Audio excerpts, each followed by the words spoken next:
on your dial right now with SEC stories every play, every time with Rob Browne breaking it all down. Yeah. SEC Sidelines sports on my mind. Rob Browne calling game time, highlight shine, executive mind. Brendan Martin keeping Rob in line. Like, subscribe, share it, tell everyone. Sideline sports, y'all come back real soon. Same place, same time, same tune.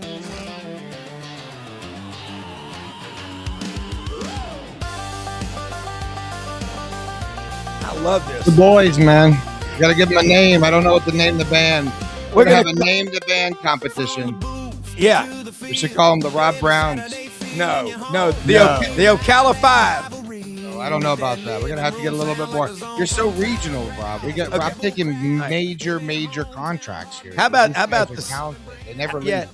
How about the Southern boys? I mean, Southern. You're fired. You're completely fired. I'm going to the audience. Well, we're gonna ask. Yeah, let's do that. Ask John Brady, Coach John Brady, in the green room with Coach Matt double Dean. Coaches, two coaches, a double today. Hey, Coach Matt Dean and Coach John Brady. Get your whiteboard out, folks. We're going to do some strategizing today. Do us a favor. Brendan is right. Share us, like us, and subscribe. Every one of you that knows me, share, like, and subscribe. As soon as we start this show, share it on your Facebook, YouTube, Twitter, whatever. We are broadcasting, streaming live on 8 channels simultaneously. And look, we do this Monday through Friday, 8 to 9 a.m. We got 8 shows on this channel. Share us, like, and subscribe. Look, let's go straight to it. There's a lot to talk about SEC basketball. We got two of the best. Coach John Brady is the color analyst now, former coach at LSU and Samford and Arkansas State. Also Coach Matt Dean at Rhodes College, working again with the women. He's got, between the two of them, we got about 60 plus years of coaching experience. And Coach, you look great on the set. I'm going to tell you what, that IT crash course that we put you through, it works. And Matt's in the red and black Lynx lair there in Germantown, Tennessee, and Brendan in Ocala. Coach, I want to start with you. I'm going to ask Coach Dean, actually Coach Brady first, and then to Coach Dean.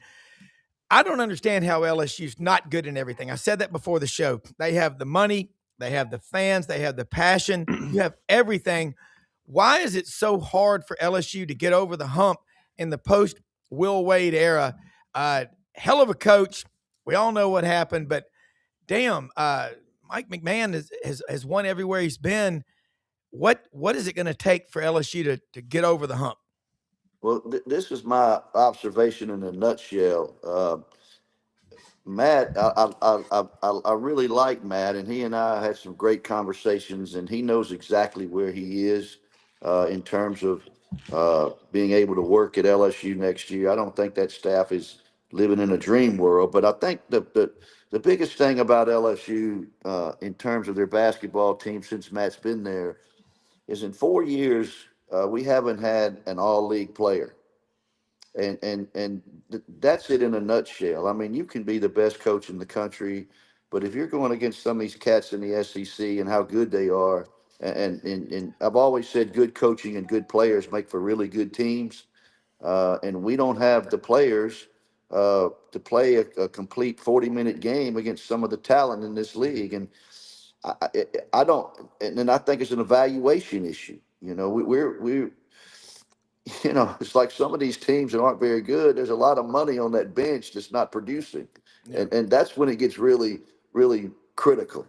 You know, you're going to miss on some from time to time, but to not have an all-league player or a pro at LSU in 4 years, that's really the reason, in my opinion, where we find ourselves. Well, I quoted you yesterday. I use this quote a lot. People say, "Yeah, we've got a couple of lottery picks on this team." I say, to quote the great John Brady, you know, lottery players don't go out and score 2 points and get 1 rebound. They're 12 to 20 and 10 to 15 every night, says the man from Macomb. I agree with that. Well, you know, it's a evaluate, particularly now. You know, I ask our staff, you know, when the season's over, they're in the transfer portal, and they don't sign guys they really see play. They go on the film, which to me, film's one thing. Analytics, which is which overrides common sense sometimes, which I don't know if I would totally can sell myself to analytics. And they sometimes the kids sign without coming. Sometimes they spend 24 hours and that's it. So I think the evaluation in this transfer portal issue is critical. And how about this? I ask our compliance guy, what about during the course of the year, uh, hire a guy through the athletic department that knows what he's doing to go out and watch the top 30 or 40 mid-major players in the country. Buy a ticket, walk in the door, sit there and watch them play and eyeball how they warm up, how they interact with their coach, how they interact with their other teammates. All those intangible things I think go into winning. But they don't get to see them like that. Uh, so if it's not illegal, and I think what our compliance said, if that team you're going to see play is not on your schedule, you're not scouting that team. So if that's the case, give me about 30 or 40 names. I'll go eyeball them and tell you if they're any good or not, and pay me a little juice, with the money. Look, with the money, Now we're talking. LSU just went through $150 million transaction, paying our football coach $52 million, paying off other coaches about $10 million. Yeah. Bringing Lane Kiffin in here and paying him $80 million or $90 million for 8 years guaranteed, paying his assistant coaches $2 million to be coordinators, and then giving him $25 million of NIL money. That's about $150 million. You start adding it up. Yeah. Most schools are like this to me. They have no money till they need the money, and for some reason it just shows up. And so that I think to see mid-major players play, if you're going to go in there and try to get one, you might as well have a list of guys that you can identify that can help your team. And then if they put their name in the portal or however this behind the scenes is going, with talking to agents and all of that sort of thing, you kind of know who's going to be in the portal and who isn't. Yeah. And then I think that would save a lot of time and really help them out in terms of pinpointing guys that are really good enough. Yeah. Look, this is a great book. We have John Talty from down in Birmingham. He's now CBS senior college football writer. The Price, along with Armin Katian, wrote this book, What It Takes to Win in College Football's Era of Chaos. It's the same thing for basketball. Coach Matt Dean, come in here and, you heard what Coach Brady just said. That's brilliant stuff. And you're not hearing that on SEC Network because they don't have coaches like John Brady, coaches like you on there. We have players, but we don't have former coaches. And we need to be listening to what you're saying because when E.F. Hutton speaks, people listen. When y'all speak, people take notes and listen. So I think that may be, Coach Brady, the single best idea I have heard in terms of the evaluation process and getting someone like yourself. I'm going to pay you a contract. Legally, we cleared it with compliance. We're going to watch someone that's not on our schedule. I got back into it this summer. So the first thing my head coach did was she sent me out, Coach, these events at our level, your level, you go out, you're sitting with your colleagues, you're watching kids play. She said, I want you to watch this point guard. We haven't offered her yet.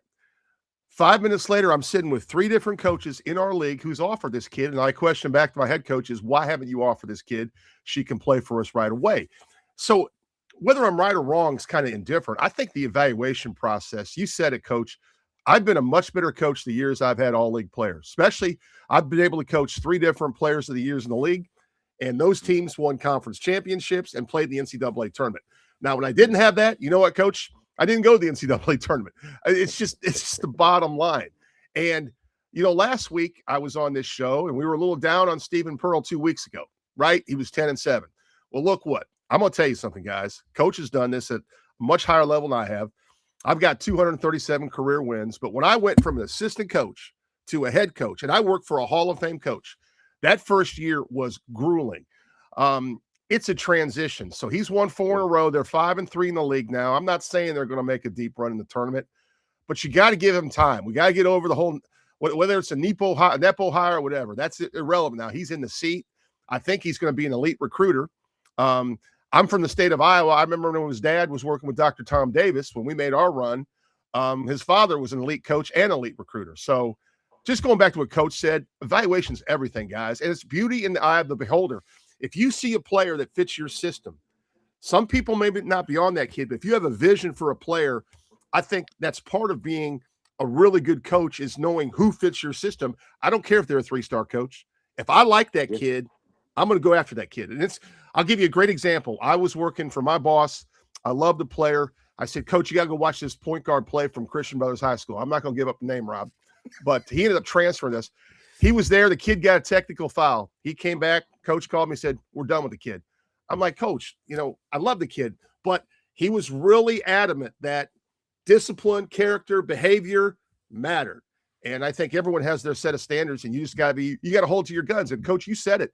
These portal kids, we got a couple tapes on these kids, and now we're going to give them hundreds of thousands of dollars.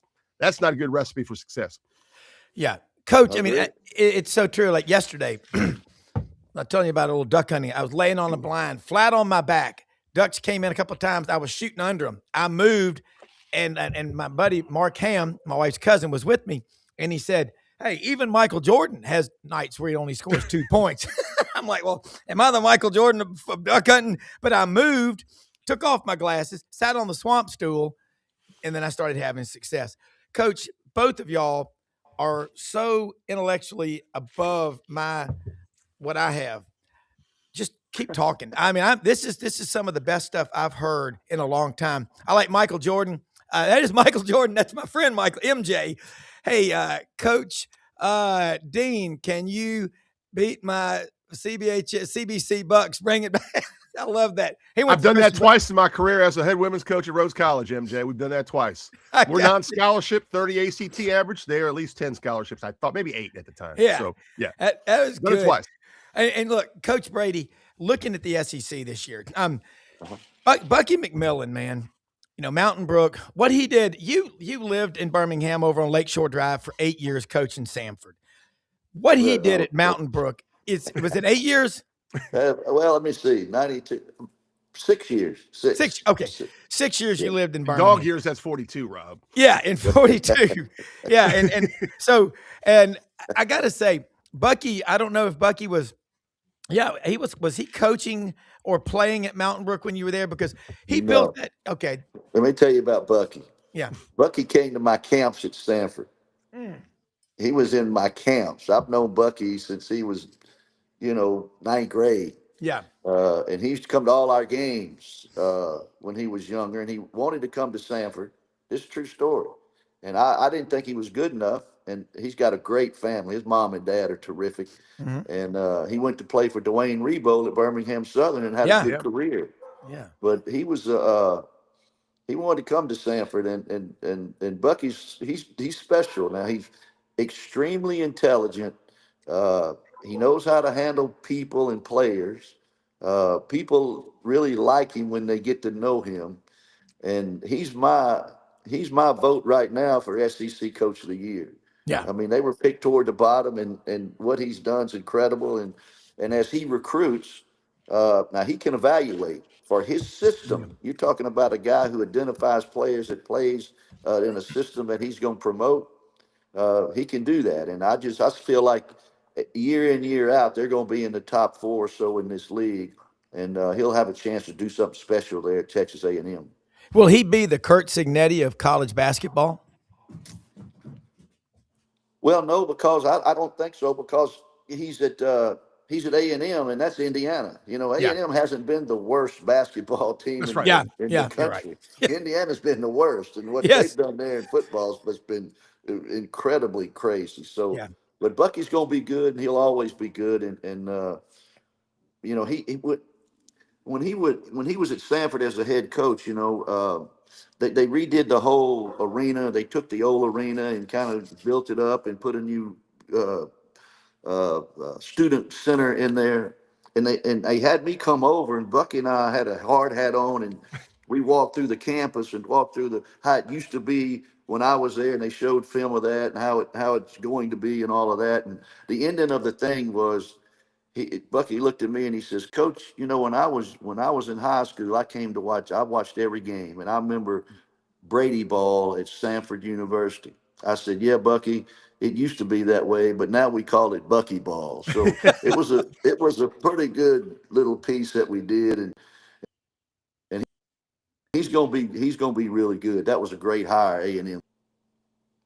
Yeah, well, I think the founder of Buc-ee's Travel Centers, we've all been to a Buc-ee's or we're going to go to one soon.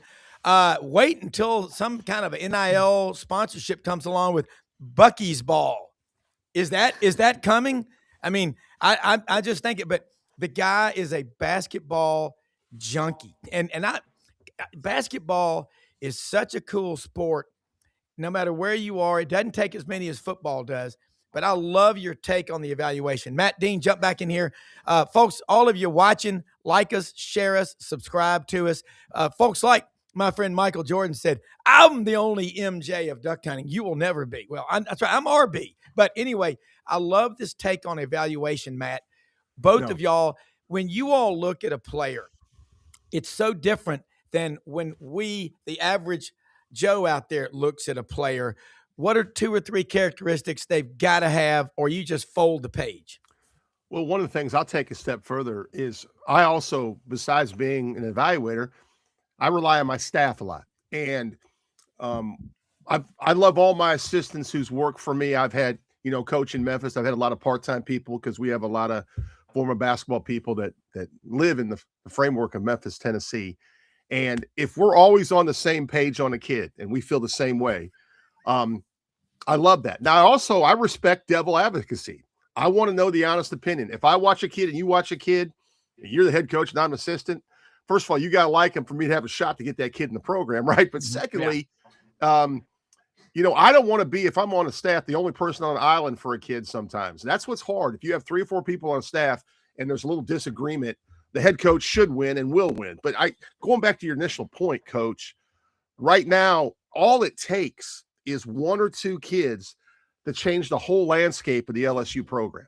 And because basketball, I've said this, we had 3 straight years at Rhodes College that I was fortunate enough to get 3 Division I transfers from Elon, Lauren Avant, who played for me, the head coach at Lipscomb now. She played for Pat Summitt, and Simone Daniels, who was at Drake, my alma mater. Those 3 years, I was the best head coach I've ever been. And then we took a little bit of a dip because we got back to those 32 ACT kids. But the reality of the situation is it's all about players. It is all about players. And sometimes you got to be fortunate. Twice in my career, I was 1 possession away from the Sweet 16 as a coach.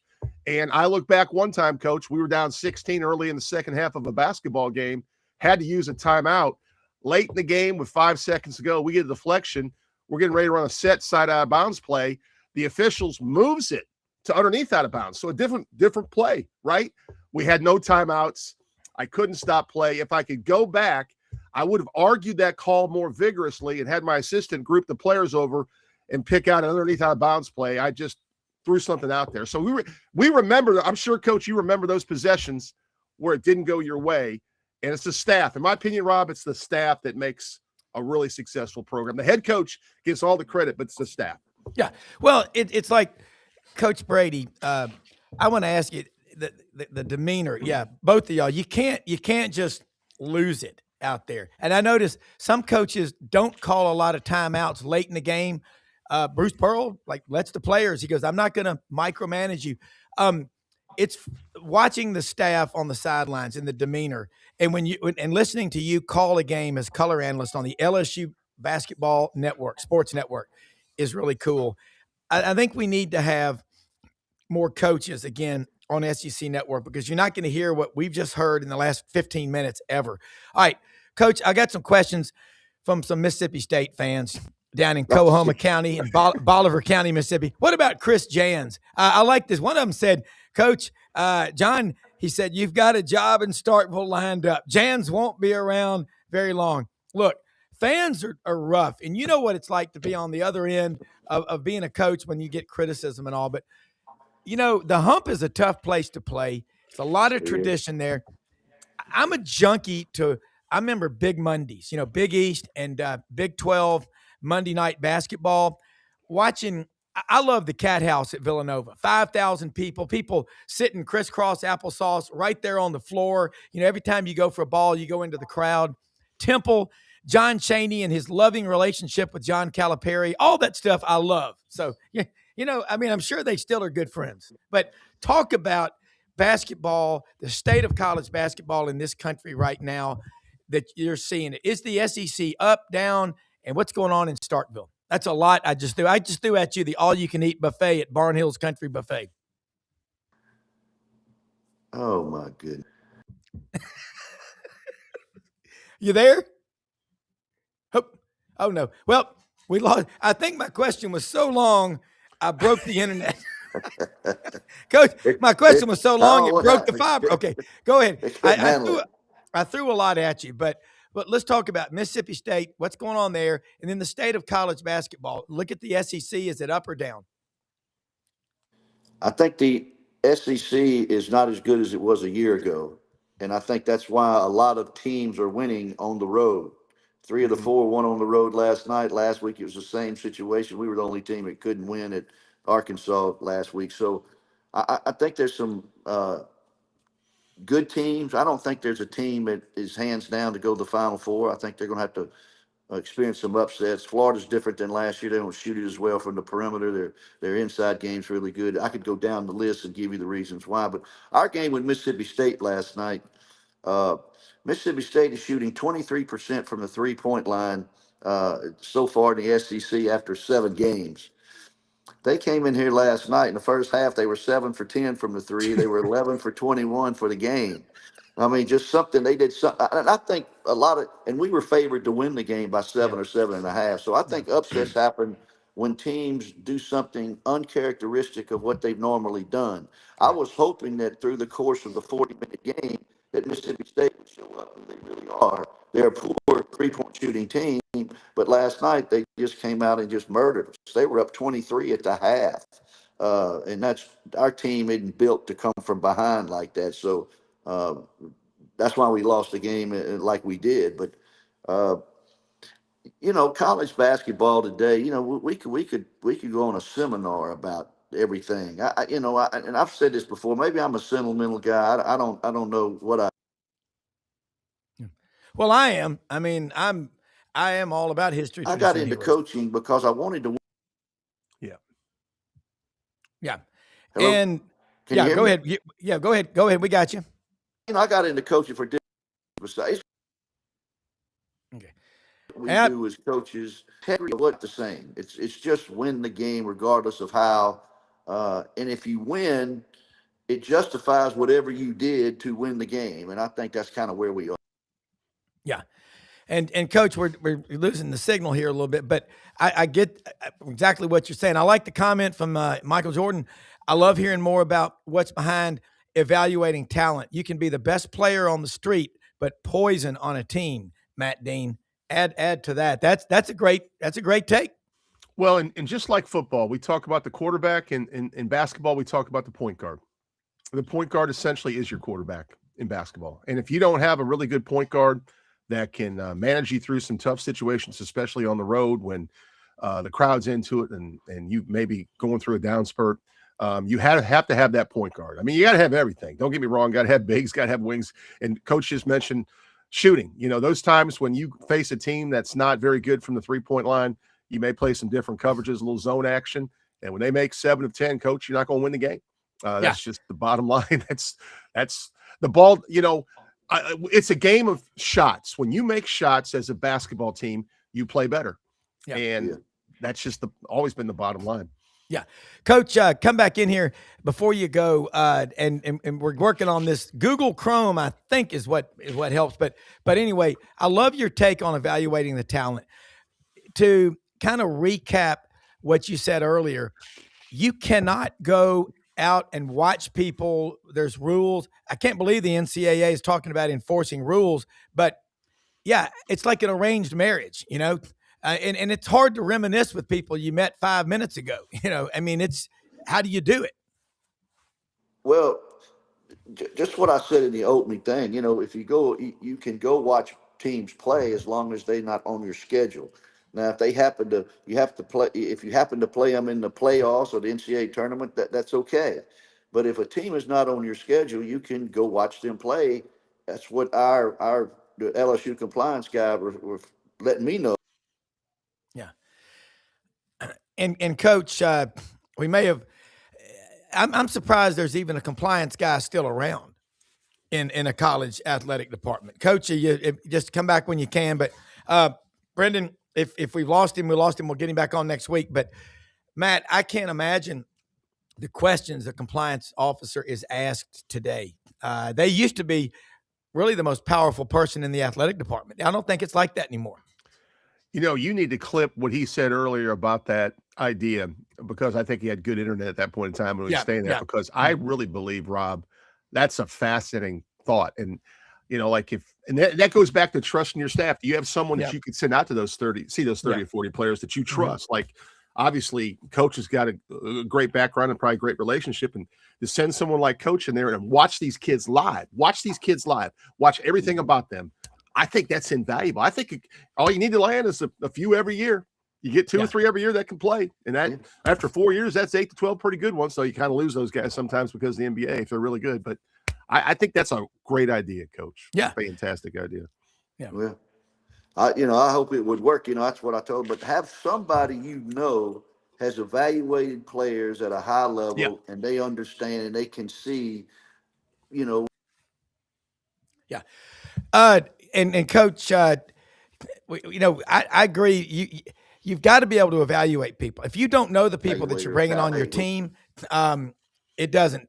I don't know how you can bring them in because you've got to find out how tough they are. Okay, that's the key. And I think that's one of the problems right now, as these guys come in for 24 hours and you don't know what they're really like in tough situations. Okay, no, you don't. And Coach Brady, hit airplane mode on your phone. What's happening every time you're getting an incoming call or text? I think that's knocking you off. That might be it. Or no, I got it on airplane mode. Okay, he's flying. I don't know what knocks me off. It may be. Did y'all get much snow and ice in Baton Rouge? I don't know. I was snowed in Fayetteville. We couldn't get out. I know they got some up there. Yes, they did. Did y'all have to take the Greyhound back, or did y'all fly back? No, we had to wait till Sunday afternoon. We played Saturday at 4:00. We couldn't get out Saturday nights. We left Fayetteville at 4:00 on Sunday afternoon. Wow. Well, man, it is the Memphis area is still. I'm over in Parkin right now, and the roads are hard. I mean, thank God for 4-wheel drive. Get your F-150 with 4-wheel drive at LandersFordMemphis.com, and the new location at Mount Moriah and I-240, the old Dobbs location, the #1 Ford dealership in the world. So look, LandersFordMemphis.com. If it ain't got 4-wheel drive, is it really a truck, Coach Brady, Coach Dean? I mean, maybe you're I sure wish I had one, one, Rob. I was stuck in my driveway 2 days with my Honda Pilot. Fist fighting. Yeah. You talk about pickup trucks. I'm from Macomb, Mississippi, and it's got to have a gun rack in the back too. That's right. 4-wheel drive and a gun rack. That's right. 4x4 and heating and air and an 8-track. You know what's going to come back is 8-track players. Coach Brady, look, we got Gary Harris coming in from Tuscaloosa now, and I'm just going to tell you, let's do this again next week talking basketball. I'm actually going to get you on maybe earlier in the week too, maybe twice in some weeks if we can. But I think that idea that you gave about the evaluation, I'm with Matt Dean. That's the best idea I've heard about how to handle NIL, portal, and evaluation from anybody. You got the best idea in the country. And I know Brendan's going to put that out on Reels, and it'll be all over the country. But, Coach, thank you for what you do and your honesty. I absolutely love what you said because it's true. I totally agree with you. I appreciate it. Look, next week, just give me a heads up day before, and I'll do it anytime. Love to. I know. And we love having you on here, Coach John Brady, LSU, Samford, Arkansas State, Final Four. The last time I went to the Final Four was never. I've never been there before. And Gary Harris is going to join us here momentarily from Tuscaloosa. And I'm going to tell you what, all of you watching, thank you more than you know. We've got thousands of people. We had a 4.3 million during football season on one of our Facebook pages, Brendan said. A lot of big stories. Frank Duffy broke. We were ahead of the curve by 2 weeks on Kiffin going to LSU. There's a lot of stuff. The term breaking news is overused. It's like they just beat us over the head with that. The crawl at the bottom of the screen, everything is news. But what's happening in college basketball, I don't know, the SEC is not as good. I know it's not as good as it was last year. But, Matt, learning how to be a head coach, it's one thing to be a member of a team or a member of a club. Then all of a sudden, you're in charge of organizing everything. Suddenly, your thing that you focused on the most, you've got to do 10 things at once. You've been in that seat before, and you're back on the bench. Everybody, what is it? Clean up, everybody do their share, clean up. It takes a whole bunch of people to make a team work, including the players. And so great stuff. Gary Harris, Channel 23 in Tuscaloosa. Let's see. Are those cheeses? Hang on. We got you. I got a new phone, and I had it up, and then Brennan sent me something to. Okay, we got this. you. Hang on. All right. There we go. What, you got an Android or an iPhone? No, I got the iPhone 17 Pro Max. Whoa. And I thought, and they transferred all my information over, but I didn't realize there's still stuff that you have to do to painful get process, Gary. Working. Coach, you never looked better. I mean, Gary, you've never looked better. That is, I don't know how many pixels are on there. How many gigabytes of DRAM do you have on there? I tell you, this phone it's like a computer. Let me let this backlight down here. So it is that is a great phone. Look, Gary, last week I talked to an attorney friend in Tuscaloosa, and we had Everett Hoagland on from the federal attorney's office in Chattanooga. He used to work in Tuscaloosa and was very knowledgeable about the Charles Bediako case. And I found out that Judge Roberts, a lot of people are ripping this guy, and I've talked to him before. I know he's a good guy. Listen, I'm just going to say this. A computer randomly throws out these cases, and then you've got to make a ruling. He did not go and, what I was told, ask to rule on Charles Bediako. So people, you want to rip on him. He's recused himself now anyway, so it really doesn't matter. Yeah, so it's a computerized thing, but we talked about it. I think it gets into no American will ever be denied the right to life, liberty, the pursuit of happiness, and a bag of pork rinds and a cold beer if you're in the South. But it's kind of wild. Nate Oates is being eviscerated. Take it from here, Gary. You're the sports guy. Well, I don't really know what to say. We talked about it last week, Rob. Judge Roberts has recused himself. There's a new judge on the case. There'll be a hearing. It'll be decided. If he's ruled eligible, he'll play the rest of the season. If he's not, he won't. The holier than thou attitude that everybody's got all of a sudden because Alabama went to get a guy that was in the G League for 2.5 years. As I said last week, I don't like the system. I wish that none of this was happening, but to think that, Nate Oates is the only coach trying to get an advantage here. It's like I said last week. All these coaches will say, well, we need rules. We need, we don't like this, but none of them are turning down an opportunity to get better players. If a donor walks into a coach's office and says, here's $5 million for NIL coach, I don't think there's a coach out there that's going to say, well, no, we're not going to do that. Just put it back in your pocket. I don't know what to say. If you don't like Alabama and you think this is BS, then there's nothing I can say to change your mind. I get it. Other fan bases understand this guy's going to make Alabama a better basketball team, and they don't like it. So, that's, to me, it's what it comes down to. And the system's the system. I think it's, but I'm not doing any revisionist history here. Yeah. I said this on your show, Rob, before this was implemented with NIL and the portal, the way this was going to go. And it's exactly the way it's gone. So I don't really have much to add to it. The system's the system. We all evolve, whether we like it or not. And people will say now, well, this and that and this, and don't let them in the NCAA tournament. This genie's out of the bottle. It's been out of the bottle, and this is just where we're at. But you know what? A judge will make a ruling. And as I said last week, I think he's a good kid. Covered him here when he was here his first 2 years. Yeah. He didn't make it in the NBA. He's back here at Alabama. If he's ruled eligible, he'll play. If he's not, he won't. And if he's ruled ineligible, I don't know what will happen to the games if Alabama wins them. They didn't beat Well, they beat Missouri, so that's one already. So, but we'll just have to wait and see. There's not really much I can tell you. I mean, it is what it is, and it'll play out the way it plays out. Yeah, and it's going to be that way until your school does it. I mean, I'm being fair. I have to be fair, like a judge doing this show. I've got 16 kids, and everybody, just think about it. If Walker Kessler decided, you know what, I only played 2 years of college, I want to go back to Auburn. Jabari Smith, I played 1 year. I'm coming back.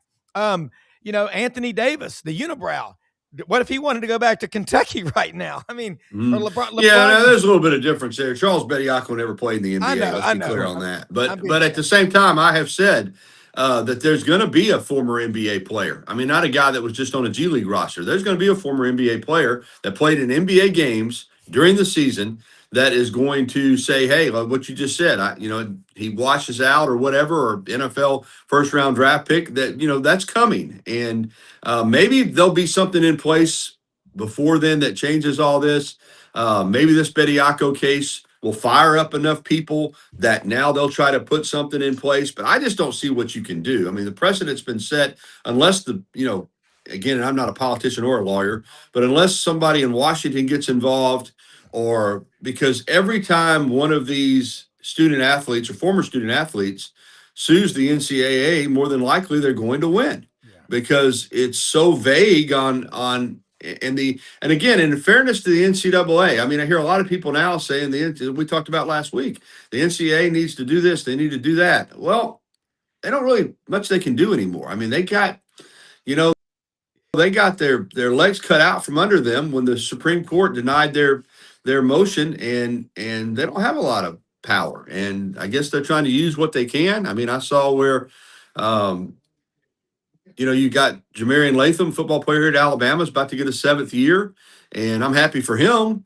But I continue to say you shouldn't be allowed to play 7 or 8 years of college football. So I don't see how that's different, and that's happening a lot than a guy, playing in the G League. So again, I don't know. Like I said, Rob, and I'm not trying to be cute here. You feel the way you feel. If it's your team, you probably are hoping the guy gets to play, and if it's not, you're hoping that it doesn't. Now, let's be clear. There's a lot of partisanship here. And getting back to Judge Roberts, I don't know. I mean, I imagine there are judges all over the country have their own personal opinions and their own biases. I think that's what makes you a judge, your ability to remove your bias and your own personal opinions. So he's not really going to rule on the case, but if he had from what I know of the man, he's above reproach. And everybody that I've talked to that knows him says he's just an unbelievable individual. I think he could remove the fact that he might have some ties to the University of Alabama and made a ruling, but it doesn't matter now because he's not going to be on the case. And he's a graduate of the University of South Florida, went to Cumberland Law School over on Lakeshore Drive at Sanford, voted top judge in the state of Alabama in 2024. That's a pretty big deal. I mean, and I'm with you. And it's so easy to attack. Look, you're going to call 911. I love it. Angie Galuli down in Panama City, Florida, Bay County, director of 911 operations. You talk about dealing with stress and pressure. It's either head of the 911 in Bay County or being the NCAA hotline taking calls from angry fans. Matt, you heard what Gary Harris just said. Gary's been doing this a long time. Gary doesn't give a damn. He'll tell you what he thinks. And by the way, I want an iPhone 17 because you've never looked better, and it's made you smarter than ever before. I don't know what it is, but you're speaking the truth. You're waxing eloquent, and it says a lot about the duality of fan bases. Yeah, but if you could do it, would you do it? I mean, come on, Matt. Gary's right. So I think last week, Gary, I named you the eligibility czar of my new world. Because Gary, you've been very consistent on this topic. I've been on shows with you many times, and the Pandora's box is open. We have so many different examples. This is just another unique case. Is it more unique because the kid played in the G League? Yes, I would say it is. But the reality of the situation is amateurism has been out the window for a while now. Okay, we are paying quarterbacks in college football to stick around an enormous amount of money. Rob Browne, you have a great point. If you could do it, would you do it? I've heard a lot of college coaches comment on this. At the end of the day, Very unique situation, and let's see what the courts say. No different than what's probably going to happen in the state of Mississippi with the shambles ruling. I mean, a different situation. He was at Division II, injury situation, but can he get that extra year of eligibility? Some people would say that's not fair. I mean, I hope the kid does. I mean, some of these kids are getting paid. The reality of the situation, if he was that elite of a player, Gary, and he would have went from the G League to the NBA, we wouldn't have this discussion because he'd be making bankroll. That's right. So That's the reality is he wasn't good enough. So he's back in Alabama. That's right. I mean, that's right. To me, it's not that hard because of all the things that happened before. Let's talk about the JUCO kids that got extra years of eligibility. And then we say basically, well, that didn't count as college, so they have eligibility. I mean, they've changed things so much, Gary. I don't even like the model. I don't think anyone likes the model, to be honest with you. But there has to be some consistency. And if they decide to let this individual play, okay, let's go tip it up. I mean, we'll see. But, you know, I'm with Gary on everything he says. I am firmly in belief that we've done some things now that you really can't. I mean, there's so many different precedents out there. How can we say this couldn't happen? It could happen. Probably will happen, Rob. Yeah. Well, let me throw this out there. People have forgotten, too. If you're a college basketball player, remember what these kids do in the offseason? They go work out with NBA teams. They go get evaluated. Yeah. And if they don't get the grade they want, they come back. That was the precursor for this happening. We're talking with eligibility, as they say down south, Czar, Gary Harris. Gary, you've been completely transparent the whole time. I'm with Matt. Everything's on the table. I was on the Lowdown with Lauren Meadows on this channel Tuesday night on the network here on our channel. And I was asked last week by Buddy Martin, or someone asked me, Lauren maybe, does this open the door for college football guys that go to the NFL, don't make it, coming back? I said, hell yeah. Everything is on the table. And I'm not the smartest person in the world, but I do have a guest with an iPhone 17 on here, Gary. Well, Matt made a good point about Bediako. Let's be clear on this. He's 100% right. If this guy had made it into the NBA, we wouldn't be having this conversation. I mean, he'd be making the millions of dollars on an NBA roster. He didn't. He made a mistake when he left after 2 years. I thought it was a mistake at the time based on his skill set. Great. He fit that team beautifully at Alabama. He's limited offensively, but that's something he decided to do.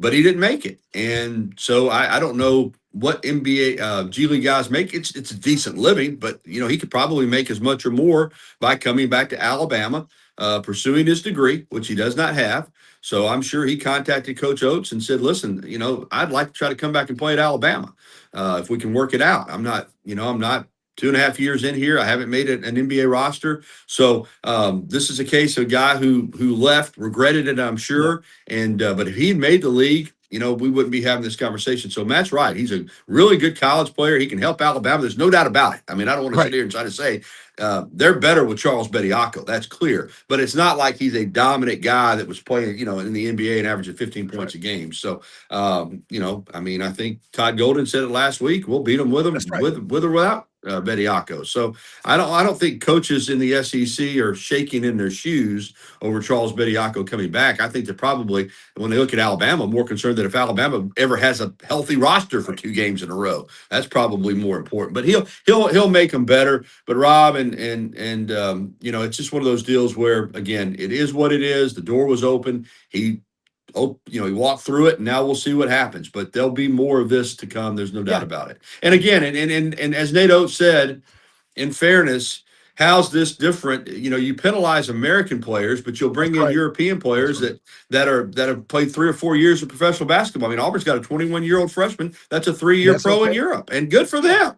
But you know, we'll bring in European players that are pros, but we'll penalize American players that are pros. So you know, it's a mess, but everybody's trying to navigate. Well, here's the thing, and the people are going to criticize me for saying you should never be allowed to do it.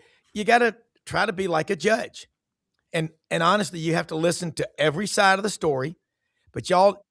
Well, Rob, let me say this: you should never be allowed to do it. This should not be the system that we have. So I agree with people when they say, but the problem is, well, before this system was implemented, it's not a situation that's what people wanted then. They wanted this door open. I mean, plenty of people in our business couldn't stand it that players just weren't lined up getting a check. So you had a system in place. Maybe it should have been tweaked, but to just overhaul it immediately, like I said, it goes from 55 mile per hour speed zone to no speed zone at all. You just go running wide open. It's too late now. I mean, but I don't like this system. I wish we didn't have it, but it's what we've got. Yeah. And look, Brendan's sitting there. Former Hawks forward Al Griffin is eyeing a return to Alabama. That's just on something I just saw. Look at it this way. If the European guys can come in after 3 or 4 years, and trust me, basketball is huge. The summer leagues in Europe, if you are traveling abroad, all you'll see on TV at night, there's two things you'll see on the weekends are track meets. Track meets are like college football games in the SEC in Europe, and you'll see basketball, professional basketball. Now, look, whether it's right or we know it's wrong, but when you get to the Constitution and you get to the court system, you cannot deny an American those three things: life, liberty, pursuit of happiness. It's the NCAA has no subpoena power. They can't go in civil court. It's all about antitrust laws. That's what my attorney, Jack Turner, a graduate of the Hugo Black College of Law in Tuscaloosa, tells me every time we talk about it. So it is crazy. It shouldn't happen. I hate NIL on the surface for what it is because you can't pay people before they do things. In the sales commission business, every month on the first day of the month, I have a 0.00. I have to pull out of the driveway doing 115 miles an hour. But I'm used to that. I love pressure. You know what? Don't be the 911 operator if you can't handle pressure. Don't be a coach if you can't handle pressure. But Gary, every school in America, it's coming. Every school is going to be faced with a Charles Bediako before we know it. Don't tell me, oh, we would never do it until you have to say yes or no. You'll probably do it. I hate NIL. I hate the portal. But right now, the courts have allowed it, and you're not going to beat our Constitution. Yep. I want to say one thing in Nate Ope's behalf. If I coached a young man or young woman, and they were in this situation and they want to come back, I'd fight like hell for them. So that's what he said. And I didn't hear that, Gary, but that's just my opinion because I'm a coach. Yeah, he said I'm always going to back my players. And I respect the heck out of that. I think that's what I would do. I think that's what if coaches say they wouldn't do that, they're lying. I mean, because they always have their players' backs within certain limits, right? But I respect the fact that this young man wants to come back and get his degree, and the system's a little different now, and I hope it works out for this young man. I really do. And yeah, I think we're all in agreement, and I think most of the people reading the text are in agreement that we wish. I mean, I think most of us think that college sports should be for young men and women 18 to 23 years old in a 5-year window. And once you leave college to turn pro, you should not be allowed to come back. And you shouldn't be able to be on your 7th or 8th school like TJ Finley and getting, this type of eligibility. None of this, in my opinion, should be what college sports is about. But, again, we're talking about Charles Bediako. I continue to bring up the question. Nobody wants to address it. How are all these people eligible? How are all of these student athletes that go to 2 and 3 schools sometimes in a semester jump from school? And I mean, how do you stay eligible? How do you have a complete transcript? How do you finish? How can you jump to another school in the middle of a semester? Oh, that's fine. We're going to transfer everything over. I mean, that doesn't even make any sense to me. Nobody addresses that. You cannot do it. I can tell you. I mean, when I was in school at Auburn, buddy, I remember going back the day of the Cotton Bowl. Auburn lost to Texas A&M. I had to drive back so I could get there for class to start to do drop and add stuff. You were terrified. That's right. Terrified. You had a small time period. A little window, and there wasn't any exception. It was like going, niet, no. There was the word no. Sometimes no means tell me more if you're a salesman. But in drop and add, that every time you transfer, your chances of graduating in within 7 or 8 years goes down further every time. Look, read some of these. How about the linebacker from Cal that went to Clemson, was enrolled in classes and working out, and now he's at Ole Miss? Yeah. I mean, how does that work? This is such BS, and all these pinheads that are allowing this to happen, they've got to stop it. Look, Rob. Kerry Jones, real quick. This is why college sports is being destroyed because of all this crap. What's next? Are colleges trading players in midseason? College sports don't exist. It's pro now. We've got to get some order to it because these kids, okay, you want to treat them like adults and pros. You get upfront money to go from one company to another. It's a 5-year contract. You leave within the first year. You owe 80% of that money within 60 business days. It's not debatable. Start putting teeth in these contracts. Then you'll stop it. Mensa leaves Duke halfway in a 2-year NIL deal. He's at Miami. They did reach a settlement. Coach Matt Dean from Davenport, Iowa, the Quad Cities. Go ahead. I just want to say, guys, I've been in a world that's totally different for 35 years. I work at a Division III institution with the NCAA. We are compliant. We have financial aid packages. This year, our tuition room board cost, Gary, is $76,000. I deal with financial aid packages. But the beauty of what I've done is, in my opinion, we develop kids because we don't always get 5 stars. And I've probably coached between 15 and 20 doctors and lawyers now over my time. And the relationships we built and to see those players be successful and become mothers and fathers, that's why I do it. And that's why it's fascinating when you talk about eligibility. You're exactly right, Gary. The hardest thing I have to do at Rhodes is when I get a transfer kid, will they take the credits? Can they afford it? Because we don't give transfer kids a lot of times the same packages we give 4-year kids. It's just it's a business model, right? It is hard at certain levels of this NCAA for coaches. And we see things like this. I am just fascinated. That's why I'm pulling for the kid, because I want the kid to get a degree, because if he doesn't become an elite NBA player, I want him to be able to take care of himself and his family. That's my bottom line. I think I got to go, guys. I see Barry getting up in there. Barry and Wimp Sanders, is Winifred in the studio? No, he never makes it into the studio. Gary, I love you, man. You are the eligibility czar. Well, I really know very little about it. More I than you just have think, strong opinions. More than you think. Thanks, guys. I'll talk to you guys next week. Much. Hey, catch him. All right, thank you so much. I've got the Tide 100.9 app on my phone. I love to listen to Gary. He has a great show right after us. You know what? Here's my take. TJ Finley's college football tour. That's pretty incredible. LSU, right, Auburn, Tulane, Georgia State. I hope he's got a doctorate somewhere there, Rob. He should have a master's and a doctorate.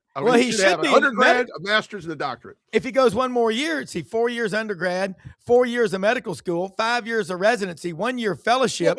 Okay. I mean, come on, TJ. Hey, but listen, we're poking fun of this, right? Yeah. But here's the reality.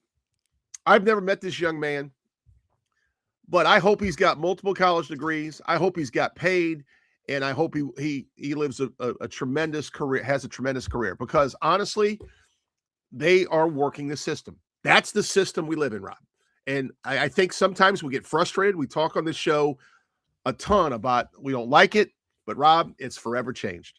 And it's never going back in the bottle. Yeah. If you don't have the intelligence to improvise, adapt, and overcome, you will go the way of the ivory-billed woodpecker. Okay, you will be extinct. The dodo bird, the passenger pigeon, all those, the Bachman's warbler. Okay, bottom line, it's a hot topic. I don't like it. It should not be allowed. Right. But you start getting into the Constitution. The late Judge Anthony Scalia was brilliant at interpreting the Constitution. It's not a living and breathing document. It is what it is. Our founding fathers, very smart men. Very forward thinking, because the laws in our Constitution still work today. If you don't like it, go somewhere else. But what I hate is the academic part. Damn it, I can tell you this much. I was held to a standard at CBHS. Coach George Pratt, Coach Carey, Coach Reed. You know what they tell you if they got really mad at you? They'd say, boy, your parents pay a lot of money to send you here. That's right. You better get your ass in line and start paying attention, or you'll wish you never met me. That got through to me, okay? Brother Joel S. McGraw, Fratre Scholarum, as good a man as you'll ever meet in the world. I think about this. Colleges, you got to have your Matt Deans. You got to have people, Coach Brady. Can you imagine Coach Brady? Both of y'all are very calm, but I imagine there's a tipping point. Oh. Yeah, there you go. But see, But some people rule with their quiet demeanor. And boy, if they go off, then you're like, wow, it's kind of terrifying. I don't think it needs to be allowed, but it's going to start happening at schools all over the country.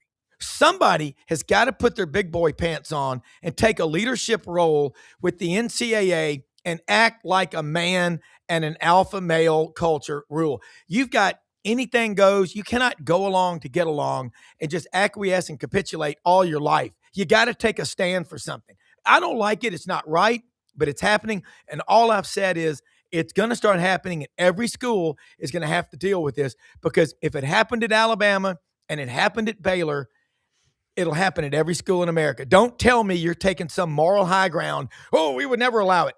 As fans, I agree with these people that are putting their comments up on here. It's wrong. It's absolutely wrong, and it's absolutely totally wrong all the way. And I love the comments from our listeners. Please share, subscribe, and like us. Executive producer Brendan Martin. I've never seen anything like him. He's like an octopus doing 8 things at once during this show. Matt? Last thing I want to say is I'll make a little college football comment here. College football? I know we're all over the place, but the biggest thing we got to do, I think, in football, and I think in basketball too, okay, it's different calendars. We got to fix the calendar. I talked to my son, who's a player personnel director, Rob, in Oregon, and I think there's a lot of talk about moving to more of an NFL model where you kind of get away from spring ball, but you have like OTAs in the spring, right? You move the portal to more of a springtime situation, okay? That eliminates some of the mess when you have the college football playoffs and conference championships. Maybe that eliminates some of the things that are going on there, creating problems for teams that actually make the playoffs and really can't be active in the portal because they're trying to win the national championship. But let's fix the calendar. Let's get Nick Saban involved. And then let's figure out, maybe we get Coach K involved for basketball. We get those 2 guys in the room. We figure out the basketball calendar and the football calendar, and then we go from there. And I want Coach Brady involved too. Yeah. Coach Matt Dean, Rhodes College in Memphis. The Lynx lair, I love it. And I got a Lynx hoodie last year, and Audrey took it within 2 seconds of me showing it to her. I'll get you some more product, Rob. We're going to lunch maybe tomorrow, or at least next week when the weather clears up for you. But love your insight. You and Coach Brady, Gary Harris. Great stuff. Hey, most often we see the face of Christ in the least among us. We're the most blessed people in the greatest country in the history of the world. I want to thank our sponsors. Let me say this too. MyTownRoofing.com. A lot of roofs I'm hearing are collapsing. All right. MyTownRoofing.com. Corey Carter, Major Fusel, Chris Fiedler. Fiedler, by the way, 3rd generation roofer. That's incredible. I mean, but these are the best people, the best crews. MyTownRoofing.com, right there in Collierville, Tennessee. They work the Mid-South. Give them a call. Let them know you heard about them on Sidelines. They are great people to work with. Take a picture of that QR code. And look, LandersFordMemphis.com, Poplar and Houston Levy, open every day of the week except Sundays. Also, the new location, Mount Moriah and I-240. That's an iconic location. You all know where it is. And they are in business every day except Sunday. Service department picks you up, round-trip transportation. Get involved with them. And remember, also Hewlett & Dunn Boot and Clothing Company on the historic square, Collierville, Tennessee. All your boots, your Barber, your Filson, all your gear. Lights out gummies. Aches and pains, trouble sleeping. These things work. I promise you, use promo code Flash Friday. You'll get 25% off. The gummies work. I take the energy gummies. They're great. They're great. Give you energy. I hadn't had one today. I take the chill gummies. My kids say I'm calm when I take a chill gummy. And then you take a night, a lights out gummy. You will sleep better than you have since you were 9 years old. Okay.